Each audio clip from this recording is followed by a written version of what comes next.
Hola, ¿qué tal? Buenas tardes. Les agradezco mucho de nuevo su presencia.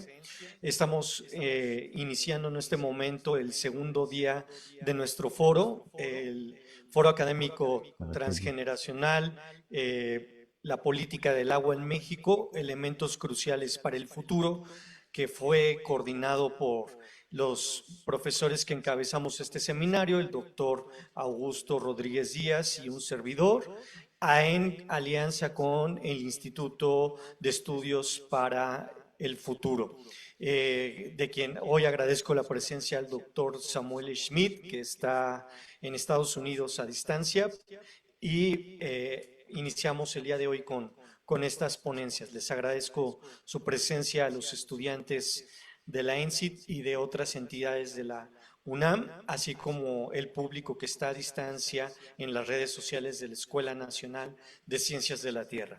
Me voy a permitir ceder el uso de la palabra a quien va a moderar hoy, el pasante en geografía, Mauricio Bielma Gutiérrez. Muchas gracias. Gracias, doctor. Primero que nada, buenas tardes.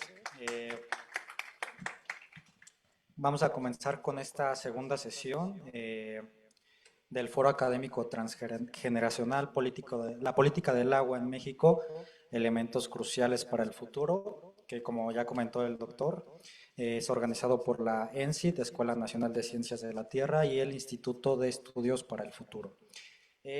Bueno, estas mesas se llevarán a cabo el día de hoy, donde diversos académicos e investigadores, así como los interesados en el tema, abordarán, discutirán y reflexionarán sobre los retos relacionados al agua y sus implicaciones en el futuro. Como primera sesión, damos inicio y me permito ceder el uso de la palabra a la doctora María del Carmen Aurora Carmona Lara, quien es abogada por la Escuela Libre de Derecho, tiene el grado de maestra en Derecho Económico por la Universidad Autónoma Metropolitana, así como el grado de doctora en Ciencias Políticas con mención honorífica en la Facultad de Ciencias Políticas y Sociales de nuestra máxima casa de estudios, la UNAM. Es miembro del Sistema Nacional de Investigadores con nivel 2. Fue subprocuradora jurídica de la Procuraduría Federal de Protección al Ambiente. Además, ha realizado aportaciones legislativas participando en la elaboración de instrumentos jurídicos normativos, asesorando y elaborando proyectos de leyes en el Congreso de la Unión. Participa activamente en el área jurídica en el grupo académico interdisciplinario ambiental. Doctora, por favor. Muchas gracias y bueno, agradezco mucho a los organizadores y al Instituto de Geofísica y a la UNAM misma esta apertura, en donde normalmente no es tan común que cuestiones jurídicas o de ciencia política se manejen en el área de lo que pudiéramos decir las ciencias duras y que eh, hay en este caso todo un trabajo interdisciplinario que hemos podido realizar con diferentes investigadores, en donde, digamos, las ciencias se convierten en una sola, en donde no hay la diferencia entre las humanidades con lo denominado científico, sino que estamos hablando de una sola ciencia y como una sola ciencia, entonces recurrimos también a una sola visión metodológica. Para ponerlos un poco en sintonía, el caso de lo que es nuestro sistema planetario se convierte en nuestro sistema mundial, por decirle de alguna manera, y este sistema a su vez tiene diferentes subsistemas. En el caso específico de lo que es para nosotros esta ciencia, estamos hablando de los sistemas tanto ambientales, ecosistémicos, como por otro lado lo que sería la ciencia que también organizada desde el punto de vista sistémico y metodológico, acompaña de alguna manera a partir del sistema jurídico. Entonces voy a estar hablando, digamos, de lo que ustedes normalmente trabajan, que es la parte ecosistémica o de del sistema de la tierra, de todo lo que implica esta situación, pero ahora se las voy a poner un poquito del lado de la norma, de la regulación y cómo el sistema jurídico establece algo que, y esto lo he platicado mucho con el doctor Hatch, y lo platicábamos mucho con el doctor Samuel y también con el doctor Carrillo y el doctor Huizar, que yo lo que les pedía con todo su conocimiento científico es que un poco me dijeran cuál era la ilusión o el sueño que en el caso normativo se convierte en el deber ser. Creo que todos pensamos que las cosas están como están o son como son, pero si en algún momento pensamos que tenemos la capacidad de transformar, tendríamos que imaginarnos cómo serían si. Y entonces, cómo es si llevamos a cabo X o Y conducta, que ese es el derecho, entonces podemos encontrar una forma consensuada entre todos del cómo sí se puede a partir de una serie de elementos y cómo todos lo haremos a partir de entonces de una manera distinta.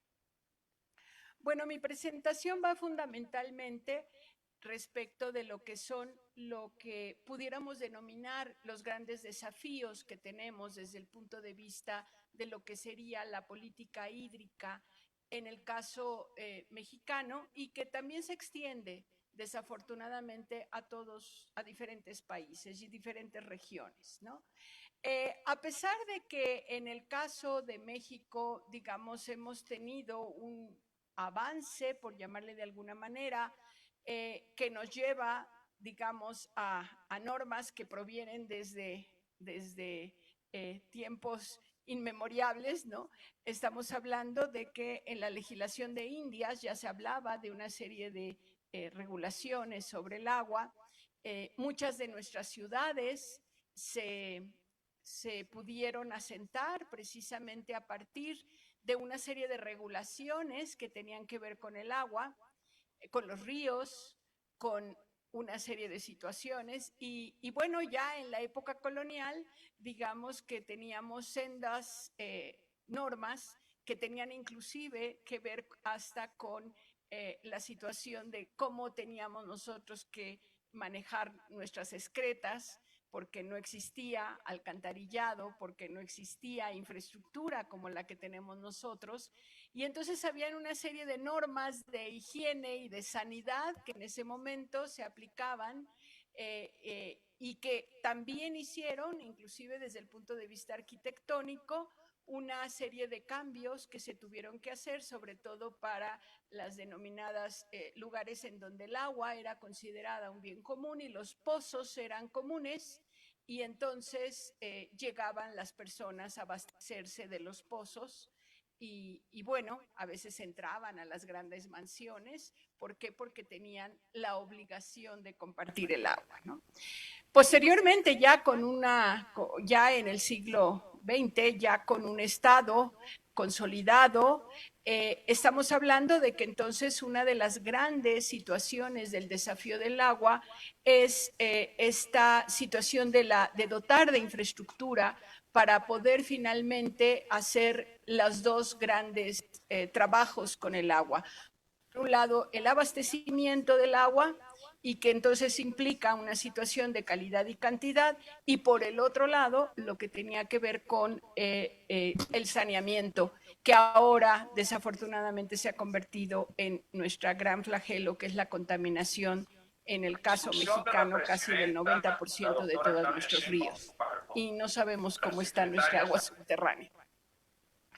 Bueno, los principales instrumentos y los enfoques utilizados para manejar la política hídrica tienen que ver, por un lado, con la planeación hídrica, nosotros necesitamos pensar hacia el futuro y esto es muy importante porque entonces se tienen que establecer las variables que pueden incidir en ese futuro. Por ejemplo, en estos momentos no podemos hacer planeación hídrica si no comentamos también la Estrategia Nacional de Cambio Climático o lo que tenemos que ver en Nada, la yo qué hay.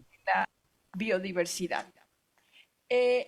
Por el otro lado, tenemos otro de los instrumentos que es la Red Nacional de Medición. El agua requiere de ser medida y he de decirles que ninguna política, ninguna norma que no mida algo tiene efecto. Si cualquier funcionario de cualquier nivel habla del agua sin cifras, no le crean, porque entonces no está manejando uno de los grandes instrumentos de su gestión y de su ordenamiento, que es precisamente la medición. ¿Qué vamos a medir? La cantidad. ¿Y qué vamos a medir? La calidad. El otro de los instrumentos son las concesiones, permisos y autorizaciones. En el caso mexicano, debido a que los bienes son nacionales, resulta que la Ley de Aguas Nacionales nos dice que estas aguas, las aguas nacionales, por una institución jurídica, que es la concesión si es a un particular o la asignación si es a un ente público, entonces se le dota de esta agua, que entonces ahí empieza también la medición y que en este caso está la medición de cuánta agua, cuánto volumen está concesionado. Tristemente, en el caso del agua asignada a los entes públicos y al agua potable, el problema está en que nosotros no tenemos medición de calidad del agua a la hora de que se entrega a los municipios y en muchos de ellos ni siquiera se maneja la calidad para uso y consumo humano, situación en detrimento para toda la salud de la población, independientemente de lo que tiene que ver también con el caso de la contaminación de ríos y suelos. Hay otros instrumentos, como es el caso de los bancos de agua, en donde lo interesante aquí, y esto ocurre en otros países, y nosotros lo tenemos, aunque de manera, digamos, informal, ¿no? Lo hacemos de manera pirata, que es la denominada transmisión de títulos. A mí me otorgan una cantidad y desafortunadamente en el caso mexicano, por la situación en la que se encuentra el agua, por no haber disponibilidad adecuada, entonces ya no se otorgan concesiones ni asignaciones y lo que pasa es que entonces aparecen estas transmisiones de volúmenes entre una serie de usuarios, ¿no? Esto, digamos, de alguna manera genera lo que se denomina un banco de agua, pero que desde el punto de vista del manejo de ciertas actividades y en ciertas regiones, pues es lo único que permiten sobrevivir ante los desafíos de gestión que tiene la propia autoridad. Siguiente, por favor. Otro de los grandes instrumentos es la información. Desafortunadamente, en el caso mexicano, la información se encuentra totalmente desfasada. Yo, para mi presentación del día de hoy, que fueron 2 en el Instituto de Ingeniería y aquí con ustedes, no hay datos. Si acaso podemos confiar en los de 2017. Conagua tenía datos hasta 2017. Les tengo una mala noticia. El año pasado, Conagua estuvo más de 9 meses hackeado y no pudo generar información. Entonces, digamos, vamos a tener un hueco que va a ser importante, que serían, ahora creo que sería, si acaso la más actualizada en estos momentos es de 22, créanle de 22, pero de 22 a la fecha, sobre todo cuando vayan a hacer sus tesis, mucho cuidado, porque van a tener que verificar y confrontar con datos internacionales por esta razón. O sea, no tenemos en estos momentos saber en qué situación estamos. También tenemos lo que es el monitoreo, que en México es otro de los grandes desafíos en materia de la política hídrica. No tenemos monitores, no estamos midiendo calidad, y entonces, y en los lugares en donde pareciera que lo estamos haciendo, el problema es que una vez que tenemos los datos, tampoco nadie los revisa. O sea, no tenemos lo que se llama minería de datos. Ajá, eso no, todavía no ha llegado al sector de lo que sería la institucionalidad del agua, ¿no? Y por otro lado, un poco lo que oyeron que comentamos con el doctor Samuel, es el enfoque integral, ¿no? En donde el problema está en que se habla de que el agua es un sector. Tristemente, fíjense que el agua, y digo tristemente porque resulta que está dentro de la Secretaría de Medio Ambiente y Recursos Naturales. Obviamente que sabemos que el agua forma parte del medio ambiente y de los recursos naturales. Sin embargo, resulta que cuando bajamos a lo que es el agua, digamos que nosotros esperaríamos de una Secretaría de Medio Ambiente y Recursos Naturales que lo que tuviera fueran dependencias por cada recurso natural. Y pues esto no es así, ¿no? Y entonces, como no es así, tenemos a lo que es la institución con agua como el sector agua. Pero resulta que las grandes decisiones ambientales, y lo estamos viviendo ahora con el cambio climático, con la sequía, con la contaminación del agua, no se pueden tomar con una agencia, digamos, con una institución de segundo nivel, porque es el primer nivel, que sería la Secretaría, quien tiene que tomar a cargo estas disposiciones. Entonces, digamos que desde el punto de vista de estructura para la elaboración de una política pública, quien elabora la política del agua no influye en la política ambiental, porque esa la hace otro tipo de personajes y otra dependencia. Siguiente, por favor. Entonces, aquí, ante esta situación, nosotros tenemos que pensar estratégicamente. Les estoy poniendo las 3 P's importantísimas de lo que es la evaluación estratégica. Cuando ustedes quieran hacer cualquier cosa y ser estratégicos, acuérdense que hay 3 cosas que necesitan tener, inclusive en su propia tesis. La primera es si existen principios de política, ¿sí? Y entonces, en el caso jurídico, estos principios, lo que les estoy diciendo es que estos principios se encuentran en la Constitución y en las leyes. La segunda P para un proyecto estratégico son los programas o planes. Hay personas que le llaman planes, programas, recordando que conforme a la teoría de la planeación, un programa tiene que tener 2 requisitos indispensables. El primero es plazo. ¿Sí? Si no tienen plazos, el segundo es objetivo, y yo diría que, bueno, el tercero es el presupuesto, ¿no? Y entonces ahí hay una serie de programas. Y el tercer proyecto, la tercera P son los proyectos. Es lo que se tienen que alinear a los programas y a la política. Siguiente, por favor. Bueno, existe un Plan Nacional Hídrico, lo han anunciado. Siguiente, por favor, o sea, para ver cómo se ha dado. Tenemos, digamos, la estrategia porque tenemos los principios constitucionales. Siguiente, por favor. Tenemos la Ley de Aguas Nacionales, en donde precisamente hay una serie de situaciones que nos llevan a tener que adaptarnos y adoptar las medidas que en ellas se establecen. Siguiente. Y tenemos una serie de legislación secundaria.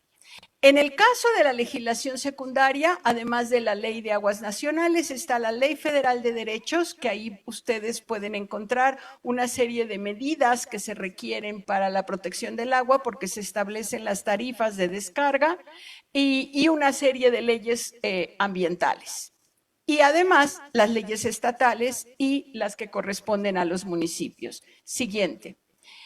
También existen las normas oficiales mexicanas. Digamos que en el caso de la gestión del agua es importantísimo la aplicación de estas reglas. No tenemos tantas, se van a tener ustedes que especializar en algunas, digamos las 3 fundamentales, la 01, 02 y 03, y luego para el caso del agua subterránea, de disponibilidad y de muchas otras cosas, está la 011, está la 022 para las manglares, y yo lo que les invito entonces es que busquen en la normatividad, buscan en ahora la inteligencia artificial y preguntan cuáles normas oficiales mexicanas existen para el agua y para el caso de su proyecto, y ahí encontrarán ustedes todo el listado. Siguiente. Por ejemplo, en el caso de la NOM 011 es para determinar la disponibilidad. Desafortunadamente, esta se usa para decir cuánto se puede de dotar en nuevas concesiones y permisos y autorizaciones. Sin embargo, el problema es que como todo el territorio en algunos momentos inclusive ha sido vedado, esto quiere decir que no se otorgan más concesiones ni permisos, entonces esta norma digamos que tiene sus asegúnes y sobre todo también desde el punto de vista del método de medición. Mucho cuidado con los métodos. ¿Por qué? Porque ahí es en donde ustedes van a tener que hacer las cosas sí o sí, como dice la norma. Y ahí es en donde tienen que aplicar sus conocimientos científicos. Siguiente, por favor.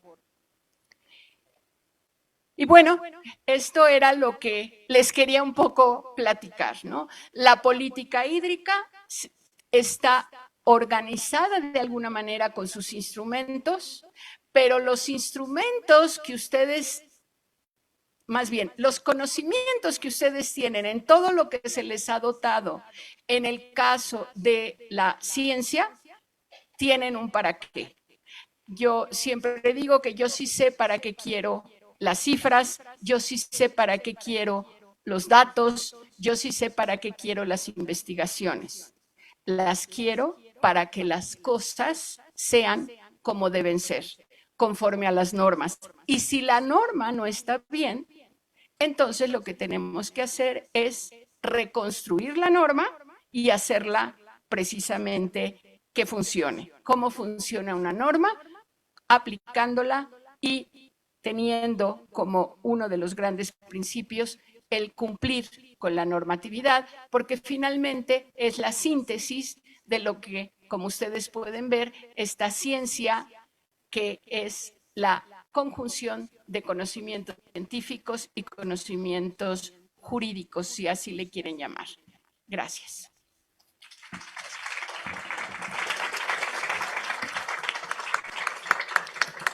Muchas gracias, doctora, por su valiosa aportación en cuanto a los marcos jurídicos y normativos que aborda el tema del agua, ¿no? Muy interesante. En este caso vamos a abrir un espacio para 3 preguntas. No sé si alguien tiene alguna pregunta, algún comentario.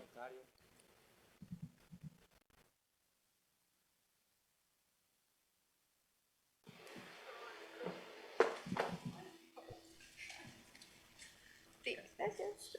Buenas tardes, primero que nada. Una de mis preguntas es, ¿usted considera que hay huecos dentro de las normativas que nos comenta? ¿Cree que hay temas que falta que haya gente que se enfatice para lograr un mayor resultado en México dentro de las normativas? Sí, por supuesto hay huecos en el sentido de que nos faltan una gran cantidad de aspectos a considerar en la propia normatividad y porque además hubo un cambio. En 92 cuando ¿Está en foto o está en vivo? En 92 cuando entramos al Telecán, resulta que se dio una nueva ley de aguas nacionales y posteriormente se cambió la forma en que se daban las normas. Antes teníamos un sistema en donde lo que medías era la descarga, por ejemplo, para el caso de la contaminación, y tuvimos aproximadamente 143 normas.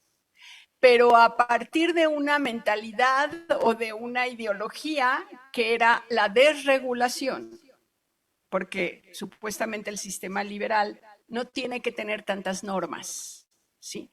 Digamos que malentienden la libertad con esto, ¿no? De decir, es que es un libre mercado, por lo tanto no me regules, ¿no? Cuando en realidad la verdadera libertad es cumplir con la normatividad, ¿no?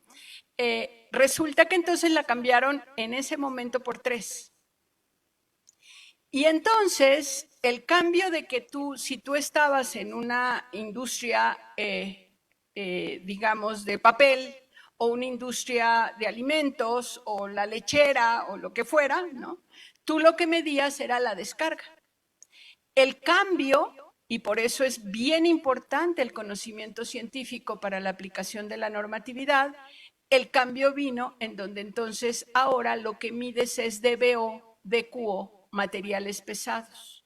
Pero este DBO y este DQO y estos materiales pesados, a su vez tienes que ver en dónde descargas. Y entonces hay otra norma y otro decreto que te dice cuál es el cuerpo receptor de tu descarga. Y por lo tanto, entonces te tienes que aprender, ¿sí? Entonces ya lo que voy a hacer la prueba, que en algún momento era muy clara la estandarización por sector, porque ya los sectores lo tenían muy claro, desde entonces a la fecha, lo que pasa es que entonces tengo a veces que encontrar, si bien me va a 116 parámetros en la primera vuelta, si ya soy muy específico dependiendo del cuerpo receptor, en una de esas me voy hasta 700 mediciones que tengo que hacer para dar cumplimiento con la norma. No cualquiera lo hace, ¿sí? Y entonces uno de los huecos es que tristemente en las diferentes facultades no se enseñan los métodos de medición de estas normas que están referidas a los recursos que ustedes analizan, porque lo mismo puede ser con el suelo, ¿no? Que ahí es impresionante lo que nos falta de normatividad, o igual en el caso del aire, o en el caso de los bosques, tasas de recuperación. Por ejemplo, algo que va a venir ahora con todo esto que está pasando en la economía es que vamos a tener que empezar a remediar y restaurar. Y entonces ahí vamos a tener que establecer normas para restauración, remediación, el denominado clean-up en Estados Unidos. ¿Por qué? Porque pues ya estamos al momento en la zona en la que estamos, hacernos, digamos, más visibles en el manejo de recuperación de ciertas zonas que para nosotros van a ser importantes para otros fines. Entonces, o sea, nada más imagínate, por ejemplo, el pasivo ambiental de Pemex, cómo recuperarlo, ese es uno de los grandes huecos, el pasivo ambiental de Comisión Federal de Electricidad, las zonas que están contaminadas, cómo las vamos a recuperar, y para ello pues necesitamos que ustedes, porque van a ser ustedes, se pongan a ver qué se imaginan que se tiene que hacer para resolver estos pasivos. Las normas resuelven. Tenemos 2 comentarios, uno del doctor Francisco Peña y otro del doctor Fermín. Levantó primero la mano el doctor Francisco Peña. Lo escuchamos, doctor. Gracias, Gonzalo. Buenas tardes a todos. Gracias, doctora Carmona, por su exposición muy esclarecedora de varios temas. Mi pregunta va orientada a un punto que confío haber entendido bien, en términos de separar o no por recursos la legislación. ¿Y qué implicaciones tiene eso de regular agua, bosque, suelo, aire, etcétera, por separado, sabiendo en particular la importancia del agua en todo el ciclo de la vida, ¿no? Entonces, me gustaría saber, entiendo que eso es lo que planteó, si habría alguna manera en términos eh, eh, de la tradición jurídica de resolver un tema como ese, que está constantemente puesto en cuestión, en debate, cuando se discuten los asuntos ambientales. Y en particular, veo que para el caso del agua, la autoridad federal está convocando a una consulta para hacer 2 leyes. Una ley una ley general de aguas que vendría a regular la modificación constitucional del derecho humano al agua y unas reformas a la ley de aguas nacionales vigente. ¿Qué, qué, qué, qué posibilidades ve que esto subsista así, teniendo esta crítica que usted hace sobre esta parcialización de los recursos y la gran dispersión regulatoria? Gracias. Gracias. Gracias, doctor. Bueno, le tengo que comentar una anécdota personal y una disculpa por hacerla. Yo ingresé a la Comisión del Plan Nacional Hidráulico en 1982, precisamente con un proyecto. Yo era la única abogada, bueno, más bien habíamos solamente 2 abogados en la Comisión del Plan Nacional Hidráulico y el asunto era realizar el Código del Agua, situación que no lo logramos, pero desde entonces se pensaba en la posibilidad de una codificación. Desde el punto de vista ambiental, también han habido algunas propuestas de codificación, pero el asunto está en que ante las nuevas situaciones, sobre todo el caso de cambio climático que nos obligó de alguna manera a nivel mundial tener una ley general de cambio climático en el caso mexicano, o las cuestiones que tienen que ver con el convenio de biodiversidad en el caso y que para nosotros es la ley general de vida silvestre, efectivamente estamos seccionados, o sea, por las leyes tienen cada una su propio objeto. Y por eso yo hablaba de que la manera de integrarlos es a partir de una visión sistémica del derecho. O sea, yo no voy a aplicar una sola ley. Yo tengo que aplicar todas las leyes y todas las normas precisamente para manejar esto.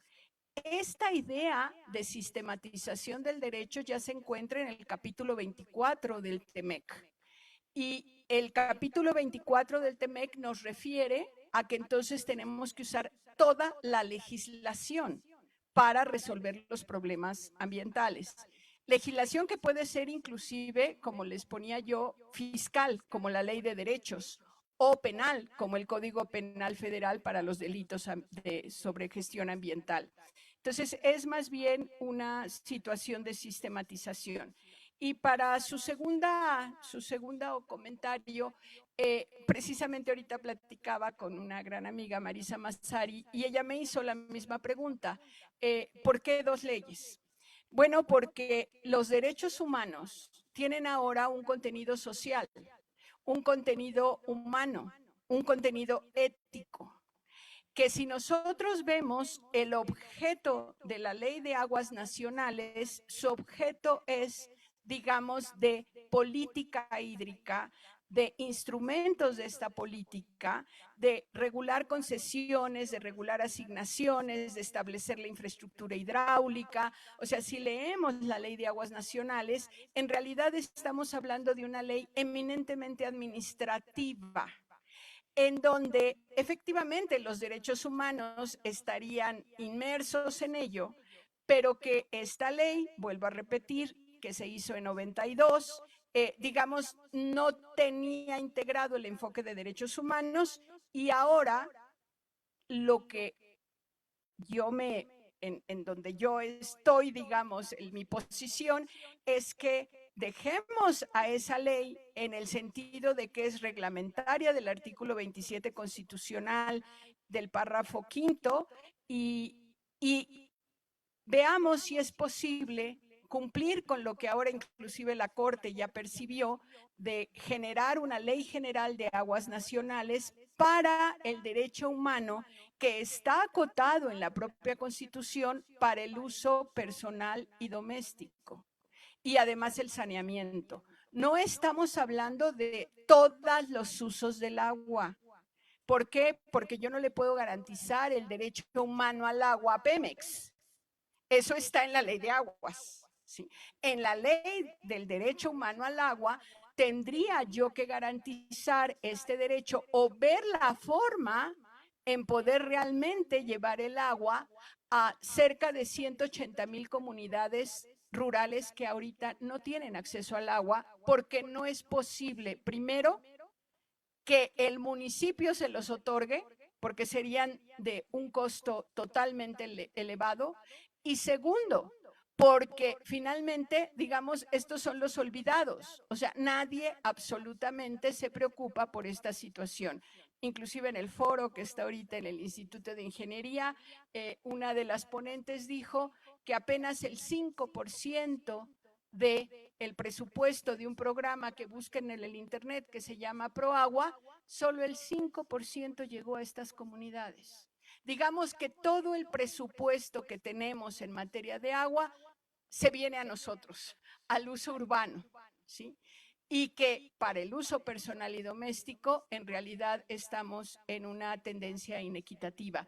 Entonces, por eso es que tendríamos que hacer este corte para efectivamente garantizar el derecho humano al agua con los diferentes mecanismos que no han sido de ninguna manera planteados en la Ley de Aguas Nacionales y que los propios de la Ley de Aguas Nacionales, digamos, tendrían que ser actualizados para que ahora efectivamente funcionen. Entonces, pero para mí combinar las dos cosas va a generar un problema en donde para mí, se lo comentaba ahorita a mis hijas, le digo, es como generar, si fuera química, no sé qué producto A con producto B, los junto y explotan, ¿no?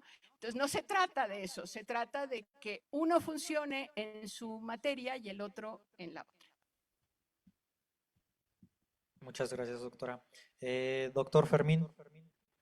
Sí, muchas gracias. Pues mi pregunta era similar a la del doctor Francisco, pero bueno, creo que aprovecho entonces para profundizar un poquito más al respecto. Doctora Carmona, por favor. Si o sea, mi perspectiva es que, y también como lo mencionó usted con la normatividad, si hay dispersión en el marco normativo, entonces es más difícil que exista un cumplimiento. En el sector hídrico, pues vemos que la administración del agua y los servicios del agua y por ende también el cumplimiento del derecho humano al agua y el saneamiento están muy vinculados. Es decir, si hay una mala administración, como ha sucedido en gran parte del país, pues eso hace muy difícil el que se pueda garantizar el derecho humano al agua. Hemos visto también que los mecanismos como la prelación de usos, donde está el público urbano como siempre en la prioridad número uno, pues han sido insuficientes, ¿no? Y en Monterrey se ha acabado el agua de la superficie y había agua en el subsuelo y la ciudad se quedó sin agua. Y entonces no se respetó la prelación. O en la laguna hubo una sobreexplotación del agua en el subsuelo. O sea, se empezó a extraer el agua, el única agua en el subsuelo que quedaba es la que tenía arsénico y flúor, y entonces la población quedó consumiendo agua con arsénico y flúor.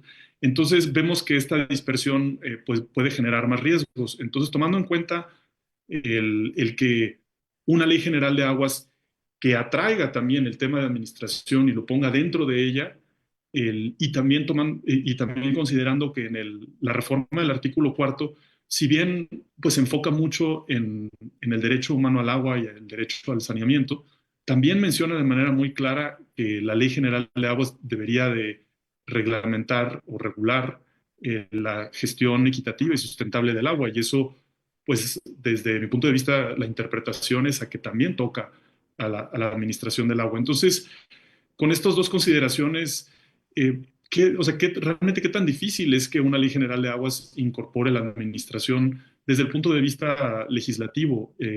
Nosotros hemos visto que la resistencia viene más como del cabildeo para no tocar el modelo de concesiones, que realmente desde un fundamento legislativo, y me encantaría escuchar si hay realmente un argumento para que eso no sea posible.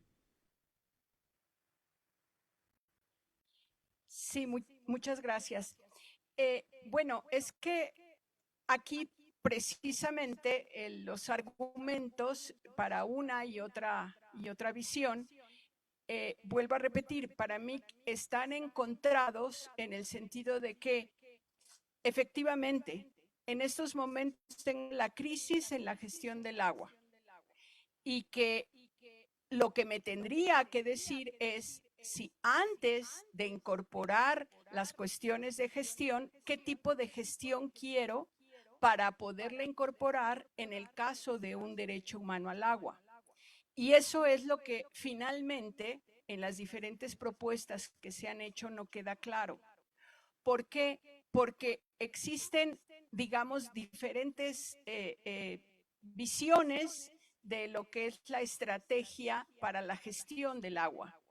Esto es, algunas de las propuestas de lo que se habla es que van a evitar la privatización del agua, entendida esta como las concesiones. Entonces, aquí el asunto es cuál es la figura jurídica que tú consideras que se tiene que generar para que los particulares tengan acceso al agua. Y bueno, aquí digamos de que es una discusión que ahí se queda de alguna manera porque, digamos, no se ven las posturas en el sentido de ver con la visión de derecho humano la gestión del agua completa y entonces trabajar en ese sentido, y las otras posturas que es ver desde la gestión del agua la forma en que podemos incorporar el derecho humano al agua, ¿no? En el caso específico de que sea general, el asunto es que entonces se establecen nuevos distribuciones de competencias, sobre todo para los estados. Y esto es una de las barreras constitucionales frente al artículo 115 que ha impedido también que estas dos posturas pudieran unirse. Y bueno, yo tengo mi propia visión de esta historia.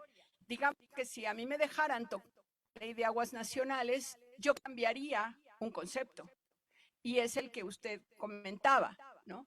Por un lado, el hecho de que el agua sea utilitaria, porque estoy a partir de usos del agua, creo que ya no es acorde con lo que tendríamos que pensar, sobre todo en una visión común del agua, ¿no? Como se quiere plantear.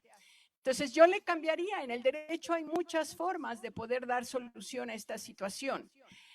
Yo lo que haría es que le cambiaría el palabrita por destino. ¿Para qué quieres el agua? ¿No? No, ¿qué uso le vas a dar? No, ¿para qué la quieres? ¿Sí? ¿Qué destino le vas a dar? Y recuerda que el destino final, y así lo hicimos en la Ley General para la Prevención y Gestión Integral de Residuos, el destino final del agua es tu obligación en el momento que la descargas. ¿Sí? Entonces, bajo estos dos principios, ¿no? Que sería, entonces, ¿para qué la vas a destinar? Ahorita hay mucha discusión sobre todo el costo del agua para el sector agrícola. A ver, si tú destinas el agua para la exportación, tienes una tarifa, y eso me lo puede poner Hacienda, ¿sí? Si tú destinas el agua para el derecho humano, va a tener otra, o no va a tener. Pero entonces, claro, es cuestión de ponernos a pensar. Y bueno, y en el otro caso de la dispersión normativa, precisamente lo que yo propongo es una metodología sistemática para que la normatividad en aplicación sistemática logre el cumplimiento efectivo y tenga el objetivo de cada una de las normas que tiene sentido para su aplicación.